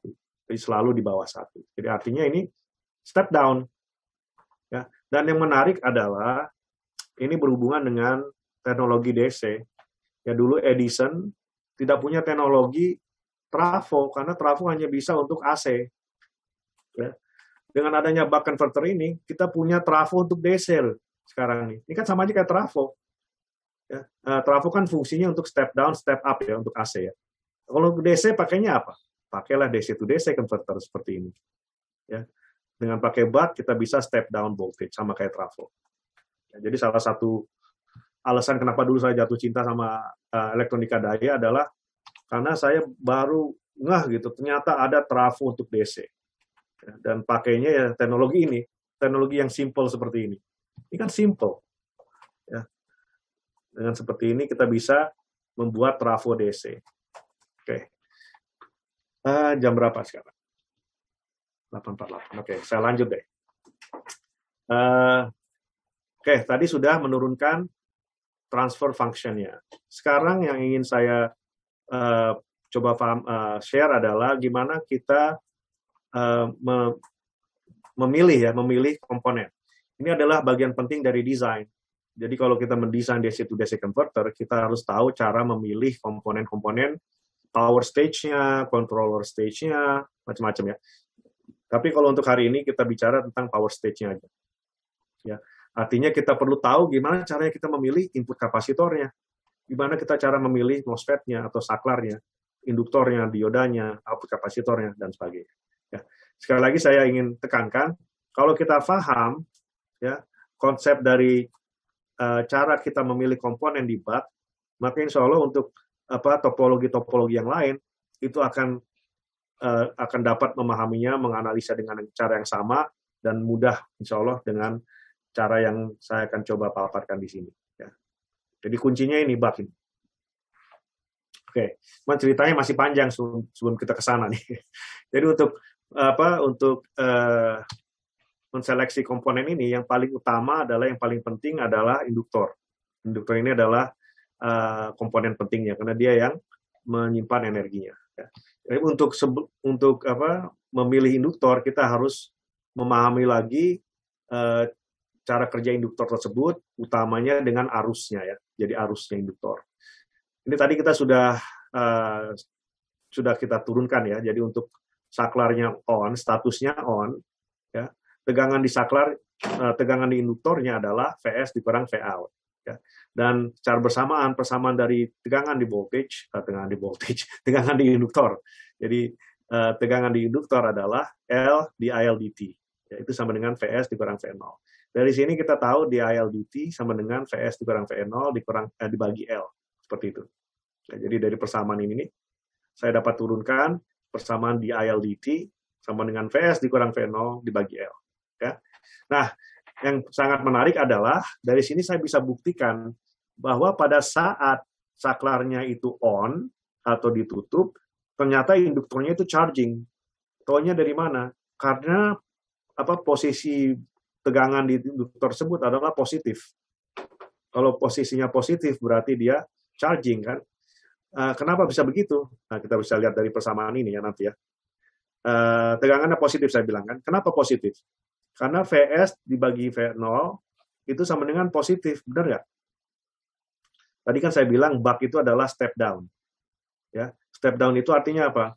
Tegangan keluarannya selalu lebih rendah dari tegangan masukan. Berarti Vs dikurang V0 sama dengan positif dong, ya kan? Nah, kalau sudah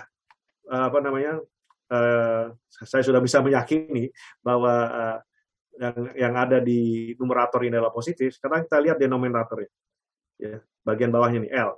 L ini positif apa negatif? Sudah pasti positif, ya kan? L itu nggak bisa negatif, jadi positif ya. Oke, kalau ada dua angka, positif dibagi positif akan menjadi positif juga kan?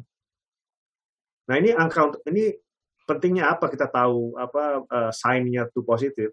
Karena yang kita cari adalah di IL dt. Di IL dt itu apa? Ini adalah slope dari inductor current. Jadi ternyata slope-nya inductor current itu adalah positif. Kalau slope dari inductor current itu adalah positif, berarti dia naik. Arusnya naik seperti ini. Ya. Dan naiknya caranya gimana? Apakah eksponensial? Apakah dia mengikuti parabolik? Ataukah dia linear? Ternyata linear. Kenapa? Karena kalau kita lihat Vs ini konstan. Vout ini konstan. Jadi konstan dikurang konstan sama dengan konstan kan? L juga konstan. Jadi konstan dibagi konstan sama dengan constant. Jadi tidak hanya sign-nya itu positif, tapi besarannya juga konstan. Ya, kalau kita gambar slope, ya, yang gambar gelombang lah ya, yang punya slope-nya positif dan konstan. Gimana gambarnya? Tentunya linear seperti ini kan. Oke. Jadi ini bukti bahwa karena arusnya itu meningkat di induktor pada waktu saklarnya on, maka kita tahu sekarang bahwa induktornya adalah charging, menyimpan energi. Oke. Nah, dari sini juga kita bisa solve delta IL-nya. Jadi di IL ini pada waktu frekuensi yang sangat tinggi itu sama dengan delta IL. Ya, jadi dari persamaan ini saya tahu delta IL itu sama dengan VS dikurang V0 dibagi L dikali delta T. Delta T itu dari DT. Dari sini ya, DT jadi delta T. Ya. Nah, karena ini terjadi pada waktu saklarnya on, maka delta T-nya kita tahu, durasinya itu kan T on. Ya, jadi lamanya saklarnya ini on adalah T on. Kita tahu T on itu adalah, tadi kan saya sudah minta untuk menghafal, T on itu adalah sama dengan DT. Ya, jadi dari sini kita tahu delta IL on itu sama dengan VS dikurang V0 dibagi L kali DT. Delta IL itu apa? Delta IL itu adalah perubahan dari arusnya induktor. Dari awal pada waktu saklarnya pertama kali ditutup, sampai nanti dibuka lagi. Ini perubahannya nih. Jumlah besaran arus yang berubah dari awal sampai akhir itu namanya delta IL ini. IL min ke IL max itu delta IL. Oke. Sama juga dengan off. Ya, jadi maaf. Jadi ini gambar tegangan di induktor nih. Pada waktu saklar on, tegangan di induktor itu adalah konstan. Besarannya VS dikurang V0, konstan. Sampai saklarnya ditutup di sini. Atau dibuka ya di sini. Saklarnya dibuka, berarti T off kan? Saklarnya dibuka nih. Tadi arus mengalir kan? Seperti kita sudah bahas sebelumnya. Tegangan di induktornya itu menjadi minus V out. Sudah kita bahas juga ya. Jadi VL sama dengan minus V out, sama dengan L dIL dt. Dari sini sama dengan sebelumnya nih. Jadi kita repeat lagi nih. dIL dt sama dengan minus V out over L. Nah, ini rasio lagi nih. L-nya udah pasti positif. Ya. Induktansi udah pasti positif, nggak bisa negatif. Tapi V out, ini ada negatifnya. Padahal V out sendiri adalah positif. Jadi makanya kita tahu bahwa sign dari tanda dari numerator adalah negatif dan konstan, negatif konstan dibagi positif konstan, hasilnya negatif konstan. Ya, dan ini adalah apa? Negatif konstan untuk dIL dt. dIL dt itu apa? Sama dengan sebelumnya, slope dari induktor current. Ya, jadi kalau kita ingin menggambar gelombang ya yang dimana slope-nya adalah constant negatif, maka dia udah pasti linear seperti ini. Jadi pada waktu saklarnya dibuka, langsung induktornya tuh turun arusnya. Ya karena negatif tuh, slope-nya negatif. Turun dia secara linear sampai saklarnya ditutup lagi. Itulah malah kita akan mulai periodenya lagi kita mulai seperti itu. Ya. Makanya bentuknya seperti segitiga tuh. Bentuknya segitiga. Ya jadi arus di induktor bentuknya seperti segitiga. Nah, untuk tegangan sendiri seperti ini. Besarnya adalah minus V out. Oke. Seperti itu. Nah, jadi pada akhirnya seperti ini gambar apa gelombang dari arus di induktor. Oke. Nah, dari sini kita bisa melihat bahwa tadi saya pernah sebut ya, untuk DC to DC kita maunya flat, tapi ternyata dapatnya seperti ini, ada riaknya. Ya, ini salah satu alasan kenapa sangat susah untuk membuat DC to DC converter di mana arusnya bisa flat. Kenapa kok nggak bisa bikin arusnya flat? Nanti kita lihat persamaannya. Ya, tapi pada intinya, kalau kita ingin buat arusnya ini datar sama kayak DC, maka diperlukan induktansi yang sangat-sangat besar, ya. Infinite lah induktansinya. Jadi nggak mungkin, ya. Susah kecuali kita pakai cara-cara lain, tapi itu pun tetap akan ada riaknya. Ya, oke. Satu hal yang saya ingin tekankan juga, ini juga nih delta IL nih. Tadi udah saya sebut delta IL ya. Jadi besarnya perubahan dari max ke min itu adalah delta IL. Nah ini penting juga nih, IL average. Ya, IL average. Jadi besaran rata-rata dari arus yang ada di induktor, ya, itu ternyata sama dengan besaran rata-rata yang ada di beban. Loh kok begitu? Padahal menurut KCL ya, hukum KCL, arus yang masuk ke induktor itu sama dengan arus yang arus yang keluar dari induktor itu sama dengan arus yang masuk ke kapasitor plus arus yang masuk ke resistor. Jadi intinya seperti ini. Saya akan coba tulis IL average itu sama dengan IC average tambah IR average. Betul nggak? Ini kan KCL nih kan? KCL. Ya, dari ini ke situ ya. Nah, kok saya bilang AL sama dengan kok saya bilang IL sama dengan IR? Terus saya tidak mempedulikan ini dong. Enggak juga ya. Karena yang kita lihat adalah average value. Average value itu sama dengan apa tadi namanya? DC komponen. Jadi jangan lupa average value itu nama lainnya adalah komponen DC-nya. Kita tahu kalau untuk kapasitor, DC itu kapasitor akan berfungsi sebagai atau act like, saya nggak tahu bahasa Indonesia bakunya seperti apa. To a DC, kapasitor looks like apa? Open kan? Jadi kalau ada DC, ya sama kayak tadi gambar yang saya gambar tadi untuk induktor ya. Seperti ini. Ya kan? Kalau saklarnya saya tutup, awalnya akan ada arus nih mengalir. Karena ini DC nih. Awalnya ya, transient. Tapi setelah waktunya berjalan, ya, mencapai steady state, maka arus I-nya ini, setelah ininya saklarnya saya tutup, ya, arus I-nya ini sama dengan 0. Kenapa? Karena kapasitor akan memblok DC. Ya. Atau mungkin mudahnya juga reaktansi dari kapasitor adalah 1/omega C kan. Jadi kalau DC kan omeganya 0. Kalau DC, masukin aja 0 di sini. Berapa besaran dari reaktansinya? Infinity dong. Artinya apa? Besar dia impedansinya kan. Reaktansinya sangat besar. Jadi arus nggak bisa masuk. Karena dia besar reaktansinya. Okay? Jadi to a DC, kapasitor looks like an open. Jadi kalau bicara tentang rata-rata, ya ini rata-rata, maka rata-rata dari arus yang mengalir ke kapasitor adalah 0 ampere. Makanya rata-rata arus di induktor itu sama dengan rata-rata arus di beban. Terus ini yang suka membingungkan, apakah itu berarti nggak ada arus sama sekali yang masuk ke kapasitor? Jawabannya nggak, akan tetap ada arus yang masuk di kapasitor. Cuman yang arus yang masuk di kapasitor itu bukan DC tapi AC-nya. Artinya ini kan gelombang arus dari induktor seperti ini kan ya. Ini gelombang arus dari induktor nih, yang ini nih. Ya.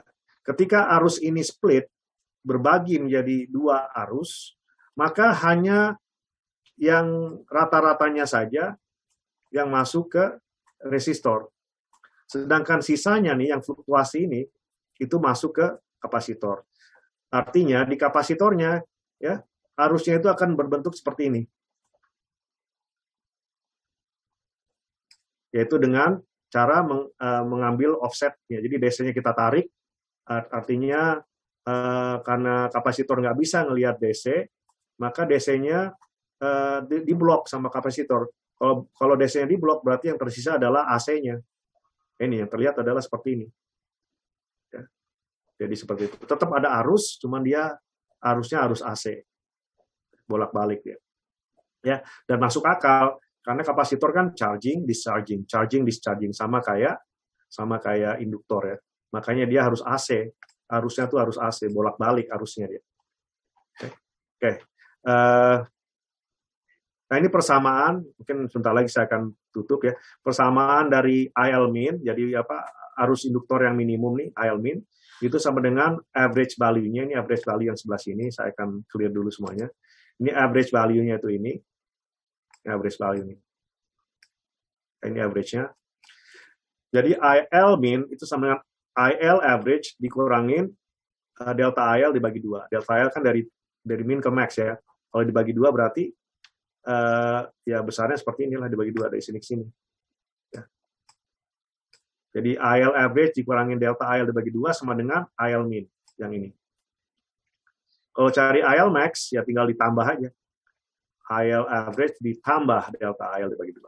Tadi sebelumnya kita sudah ada persamaan tentang delta IL dan sebelumnya kita sudah turunkan persamaan untuk delta IL kan? Mana dia? Clear drawing.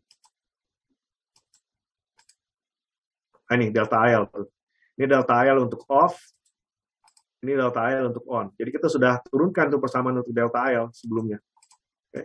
Nah, sekarang kita aplikasikan tuh persamaannya. Ini yang dari T-off nih. Ini taunya dari mana saya ngambil delta IL dari T-off? Ini yang saya lupa sebut, maaf. Delta IL, baik itu dari delta IL off maupun dari delta IL on, itu besarannya sama. Ya, seperti ini. Nih. Ini kan delta IL on dari sini ke sini kan? Delta IL on nih. Harus sama dengan delta IL off. Delta IL off itu dari sini ke sini. Besarannya harus sama. Kalau nggak sama, ini belum steady state. Ya, kalau besaran delta IL on-nya lebih besar, nanti dia malah naik terus arusnya. Gitu. Jadi harus sama. Kalau udah sama, itu artinya steady state. Ya. Nah, artinya apa? Pada waktu saya menulis persamaan ini, delta IL itu bisa dari yang on, bisa dari yang off. Terserah kita, karena besarannya sama. Ya. Terus, kenapa saya pilih off? Kenapa nggak pilih on? Taunya dari mana ini off? Ada yang tahu nggak? Taunya dari sini nih. 1 minus D times T. Tadi kan saya minta menghafal. T off adalah 1 minus D times T. Jadi saya tahu ini persamaan dari delta IL off. Coba lihat, tuh kan? Ya. Terus kenapa saya pilih persamaan yang ini? Bukan persamaan yang sebelumnya. Kenapa saya nggak milih delta IL on? Karena untuk memakai delta IL on, saya perlu satu tegangan lagi, PS. Sedangkan untuk delta IL on, saya cuma perlu satu tegangan. Jadi lebih simple ya dengan menggunakan T off. Itu alasannya. Dan ini bisa kita turunkan lagi lebih lanjut. Saya nggak akan kupas. Ya seperti itu. Jadi IL min sama IL max. Pentingnya apa kita mengetahui IL min sama IL max? Kok saya merasa sangat mementingkan IL min sama IL max? Karena memang sangat penting mereka. Ya, dalam proses mendesain DC to DC converter ini dua-duanya sangat penting. Kita harus tahu IL min sama IL max. Kenapa? Karena IL min itu akan digunakan untuk sizing atau memilih induktansi dari induktor ini. Kalau IL max digunakan untuk apa? Ini digunakan pada waktu kita memilih induktor. Kalau kita sudah memilih induktansinya, IL max ini kita pakai untuk menentukan berapa maksimum arus induktor yang bisa lewat. Ya, hubungannya ke I saturation namanya. I saturation rating. Nanti saya akan mungkin nggak hari ini ya, mungkin minggu depan. Itu adalah dua hal yang sangat penting untuk diketahui pada waktu mendesain DC to DC converter. Oh ini dia, IL min is used to determine critical inductance, jadi induktansinya berdasarkan boundary conduction mode ya. Any inductance lower than critical inductance will cause the buck to operate in discontinuous conduction mode. Okay. Nah, artinya untuk mencari critical inductance, berapa besaran minimum dari induktansi yang diperlukan, itu kita harus menggunakan atau dapat menggunakan persamaan ini, IL min ini. Ini saya ulang di sini persamaannya. Ya. Nah, ini saya taruh 0. Kenapa? Karena itu batasan kan. Bayangkan kalau ini harus nih. Ya, ini kan CCM kan, CCM kan. Ya, batasan dari CCM itu apa namanya? BCM, boundary conduction mode. Itu terjadi pada waktu kapan? Pada waktu IL min-nya itu menyentuh 0. Jadi kalau arus ini kita turun, sampai akhirnya IL min-nya itu menyentuh 0, maka ini kondisi yang disebut boundary conduction mode. Inilah yang kemudian menentukan besaran minimum dari induktansi atau yang kita sebut sebagai critical inductance. Seperti itu. Ya. Nah, makanya saya taruh di sini IL min sama dengan 0. Ya. Dan dari sini kita tahu karena IL min sama dengan 0, ini saya cari dari delta IL-nya nih, ada L-nya tuh. Ya, dari persamaan sebelumnya kan, ada L-nya nih. Nah, ini yang kita targetkan nih. L ini kita sebut sebagai LC namanya, critical inductance. Ya, kenapa jadi LC? Karena terjadi pada waktu kondisi di mana IL min sama dengan 0. Dari situ saya bisa cari jawabannya untuk LC itu sama dengan ini persamaannya lah ya. Seperti itu. Dari sini ke sini. Nah, dari sini bisa saya sama ini udah ya. Oh ya, ini persamaan praktisnya seperti ini ya. Jadi kalau di textbook banyak pakai seperti ini, tapi kalau praktisnya kita memakai ini persamaannya. Kenapa? Karena kalau di mendesain DC to DC converter di real world ya, di secara praktisnya, itu yang biasa kita ketahui adalah input voltage, output voltage, output power, terus saya udah sebut output voltage ya. Input voltage, output power. Itu yang biasa kita tahu. Nah, jadi dari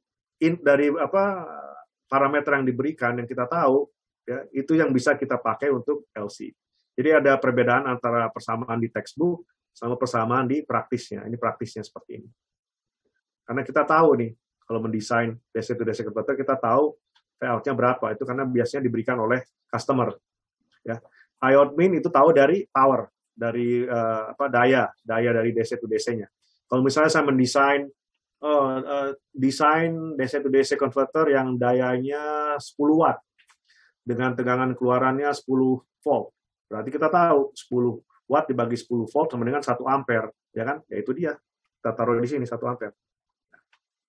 Frekuensi juga adalah satu hal yang biasanya desainer yang pilih. Jadi kita pendesainnya memilih switching frekuensinya. Biasanya kalau customer nggak ngasih tahu berapa frekuensinya, nggak. Biasanya kita yang memilih. Ya. Jadi kalau Rmax ini biasanya kita nggak tahu berapa. Ini harus diturunkan lagi persamaannya. Ya, jadi nggak, makanya ini kurang praktis. Persamaan yang lebih ke arah persamaan textbook lah. Oke, jadi ini persamaan penting, sangat-sangat penting adalah untuk memilih critical inductance. Ya, kita memerlukan persamaan seperti ini. Ya, IOT min ini adalah minimum output current yang biasanya ditentukan oleh delta IL, yang tadi delta IL itu. Ya, riak dari arusnya ya seperti ini. Nah, kalau di textbook ya biasanya ini bentar ya betul. Kalau di textbook itu biasanya ditulis untuk IOT min itu kita pilihnya berdasarkan delta IL, ya, delta IL atau bukan delta IL berdasarkan berapa rata-rata arus di induktor atau di output sebelum mencapai kondisi BCM. Jadi lumayan jelimet lah istilahnya. Ya, jadi berapa arus rata-rata ini kan arus rata-ratanya sekian nih. Ya. Berapa arus rata-ratanya sebelum arusnya itu mencapai kondisi BCM. Itu biasanya di textbook cara untuk mencari LC. Ya. Artinya kalau misalnya delta IL-nya lebih besar, maka akan lebih besar juga rata-ratanya. Ya, bisa kita bayangkan ya kalau saya gambar di sini, delta IL-nya kalau lebih besar, tentunya rata-ratanya lebih tinggi juga dong. Ya, pada waktu mencapai BCM. Ya. Jadi biasanya seperti itu, digambarkannya seperti itu, dijelaskannya seperti itu, bahwa untuk memilih critical inductance, kita harus tahu berapa besaran rata-rata dari arus keluaran pada kondisi BCM. Ya, seperti itu. Kalau di praktisnya nggak seperti itu. Di praktisnya adalah seperti ini. Ya. Jadi yang kita lakukan di industri adalah untuk memilih L, kita tinggal tetapkan aja delta IL-nya maunya berapa sih gitu. Tadi kan delta IL kita udah tahu ya, ripple ya, peak to peak ripple. Ya. Berapa maunya? Dibandingkan dengan apa? Dibandingkan dengan maksimum output current-nya. Jadi tadi saya sudah kasih contoh, kalau DC to DC converter-nya 10 watt, kemudian tegangannya 10 volt, berarti kan arusnya 1 ampere. Ya. Dari 1 ampere ini, berapa maunya kita ripple-nya ini, berapa maunya? Ya. Berapa mau besarnya ripple itu dari 1 ampere? Ya, taruhlah ini 1 ampere. 1 ampere. Ya. Berapa mau besarnya? Apa mau ripple-nya sebesar ini, atau lebih besar lagi, atau sangat kecil? Itu yang kita tentukan kalau di industri. Ya. Jadi tergantung dari delta IL yang kita tentukan. Biasanya, ya, ini dari pengalaman saya dan juga dari teman-teman saya di Lembah Silicon, itu mereka memilih antara 30-40%. Dari apa ya? Dari 1 ampere ini. Ya, dari 1 ampere ini. Kenapa kok bisa sampai ada angka 30-40%? Itu berdasarkan pengalaman dalam memilih induktor, dalam aspek biaya, dalam aspek ukuran besaran dari induktor tersebut, ukuran fisik ya dari induktor tersebut, dalam hal loss-nya, stability-nya, dan sebagainya. Jadi karena mereka sudah mendesain banyak sekali DC-to-DC converter, akhirnya mereka sudah tahu, kalau untuk induktor mah antara 30-40%. Terus apakah masih bisa dioptimasikan? Ya bisa. Tapi intinya untuk awalnya tetapkan antara 30-40% biasanya, seperti itu. Ya. Jadi ini persamaannya, ya dengan caveatnya ya delta L-nya kita ubah, atau delta L-nya kita jadikan fokus untuk memilih L, gitu ya. Mungkin ini saja dulu ya, karena waktunya ya.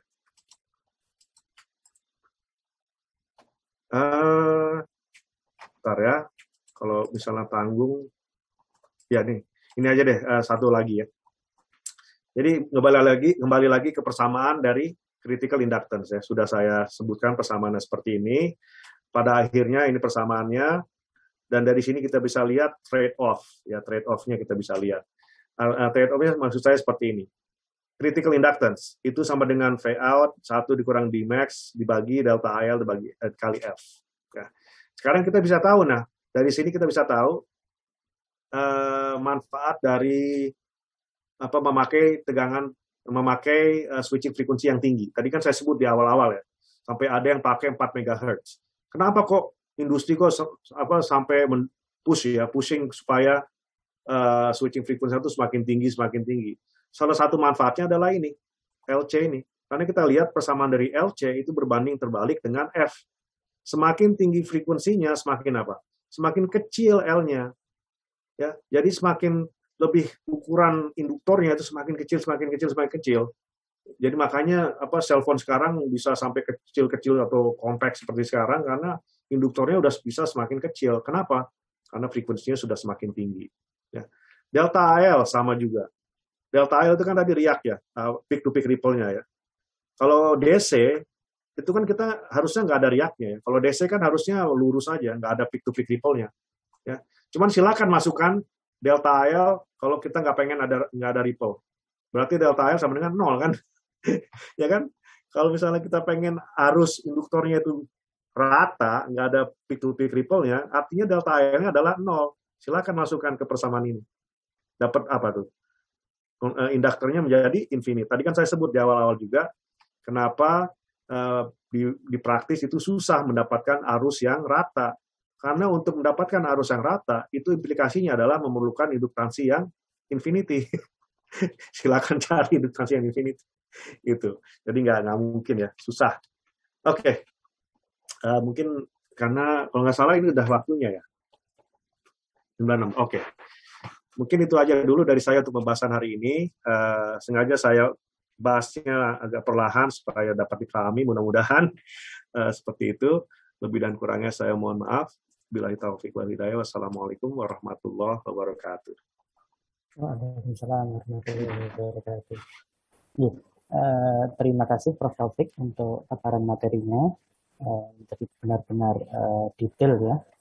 Walaupun perlahan tapi detail sekali. Jadi dimulai dari basicnya buck converter yang sederhana, yaitu berupa switching menggunakan PWM dan PSM sampai dengan mengarah ke transfer function, induktor analisis, induktor current, sampai dengan ini tadi terakhir adalah sizing induktor atau proses cara pemilihan dari induktor.